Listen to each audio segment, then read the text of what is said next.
Hello, history scholars. Mrs. Olson here with part 2 of Origins of the Cold War. So we are continuing with this page titled Iran, and here we go. So again, background to provide context of the connection with Iran and the Cold War. In World War II, the United States had put troops in southern Iran, while the Soviet troops were occupied in the north. I'll show you a map in just a second.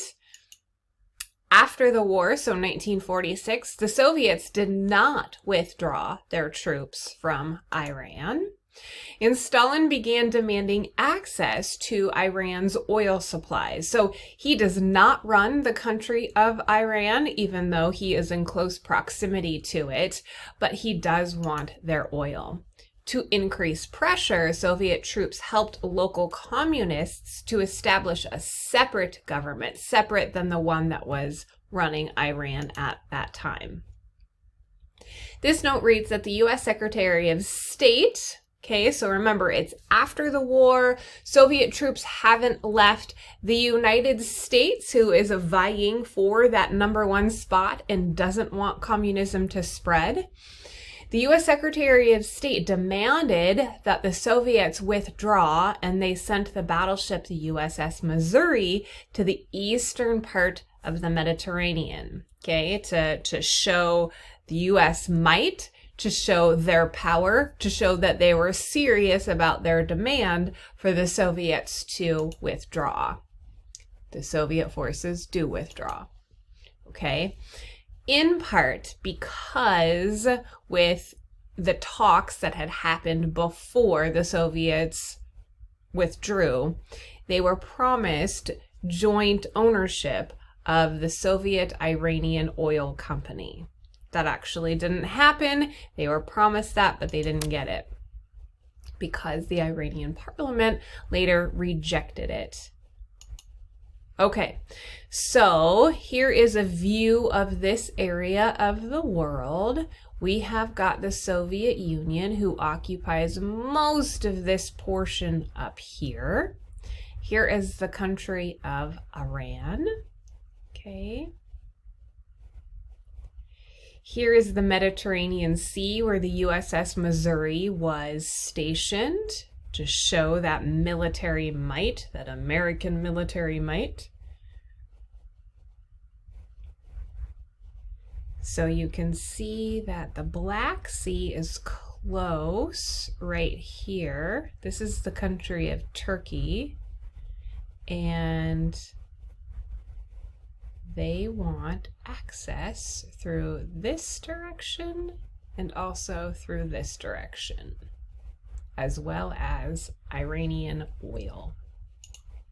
Okay, so here it is again. Here are all the stans, if you will, the countries that end in stan. Afghanistan, Pakistan, Uzbekistan. Okay, so here is Iran. The Soviets want their oil.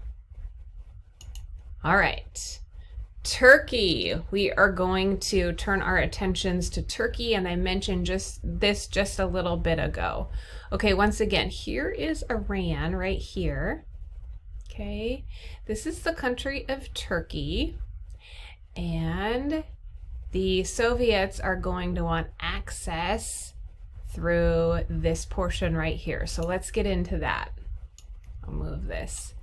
The Straits of the Dardanelles. So here it is, Dardanelles. Okay. Right here. It was a vital route from the Soviet Black Sea ports to the Mediterranean. In August of 1946, Stalin demanded joint control of the Straits of the Dardanelles with Turkey. Okay, so here's Stalin flexing his might, making these demands, saying that he, demanded the oil in Iran, demanding that he have access through these areas right here that he doesn't own, that the Soviets do not own. Truman, president of the United States at the time, was advised to make a show of force, right? Keeping that #1 spot. The U.S. viewed Stalin's demand through the Straits of the Dardanelles as a first step to control the Middle East.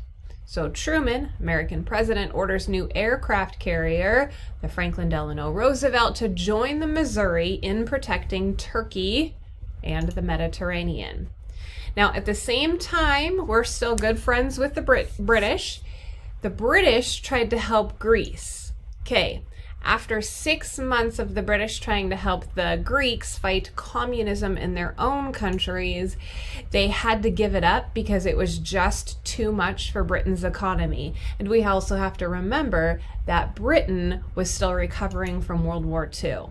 So, because our friends the British could not sustain helping the Greeks fight the communists after 6 months, President Truman goes before Congress asking for $400 million to fight communist aggression in Greece and Turkey. Okay, now might be a good time to pause if you're taking notes to take all of this down, and I'm going to go to the next page. So, Truman's speech became known as the Truman Doctrine. The goal of the Truman Doctrine was to, this is part of what it said, free peoples who are resisting attempted subjugation by armed minorities or by outside pressure. Okay. The idea is that the United States is going to step in to help people who are being infiltrated by communism. The communists are trying to take over their country. The U.S. are going to step in.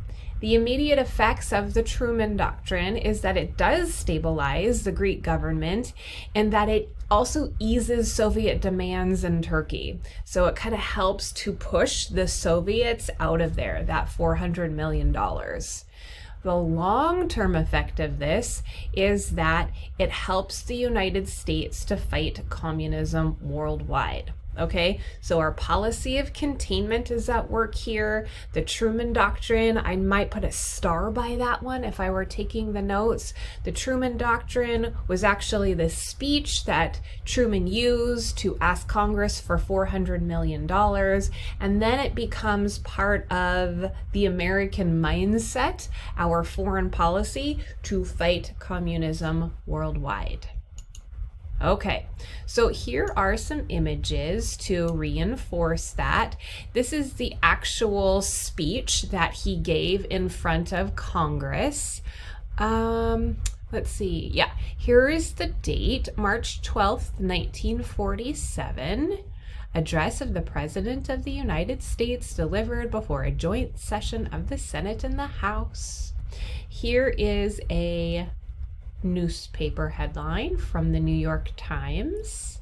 Truman acts to save nations from red rule, that's communism, asks for $400 million to aid Greece and Turkey. Congress fight likely, but approval is seen. Okay, and just to give a face to President Truman, here is President Truman.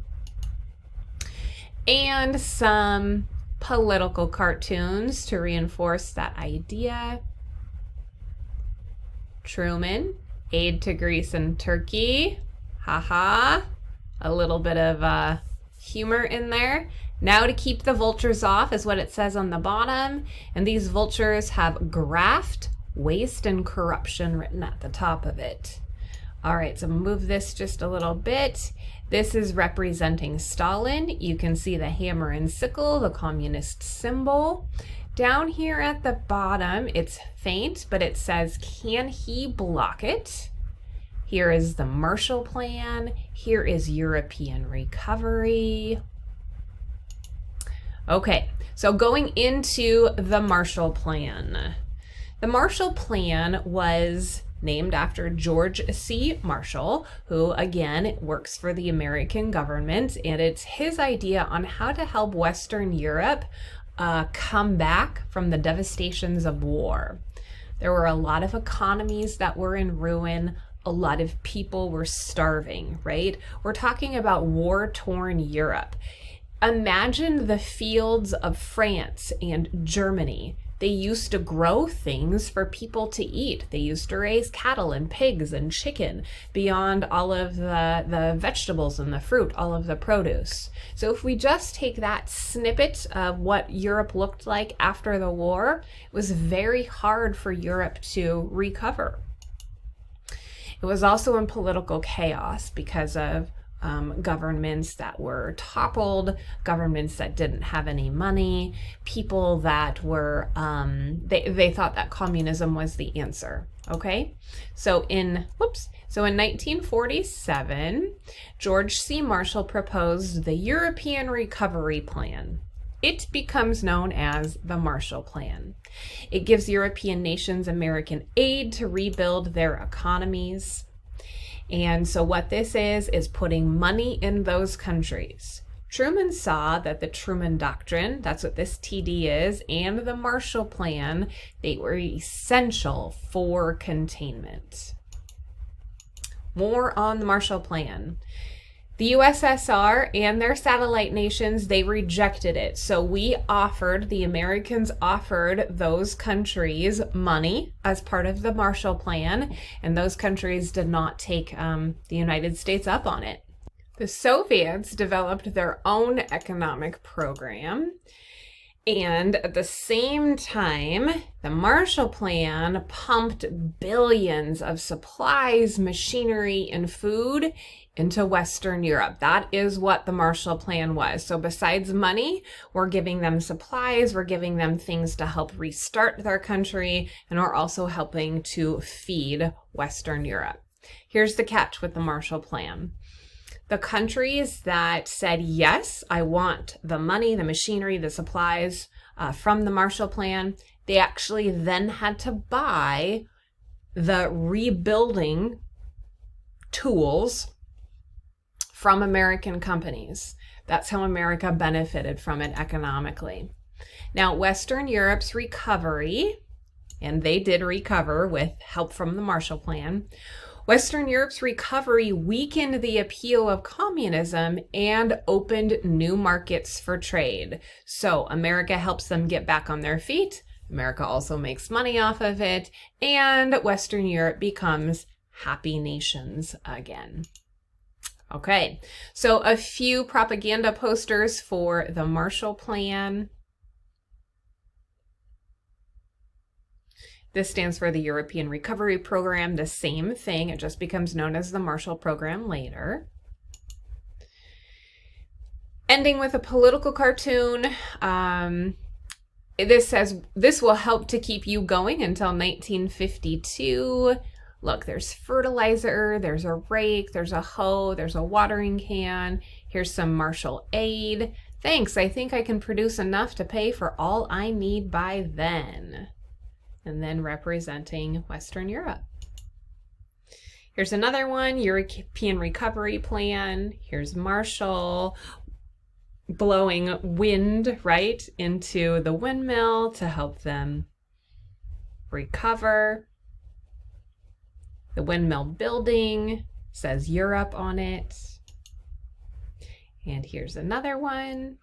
Europe is represented by this man having a very hard climb uphill. Marshall Plan is the rope that is helping to pull him up, and it says the way back on the bottom. And that is the end of that long set of notes, but I hope that you do understand the origins of the Cold War. Please make sure that you ask me questions through the inbox if you have them. Bye, everyone.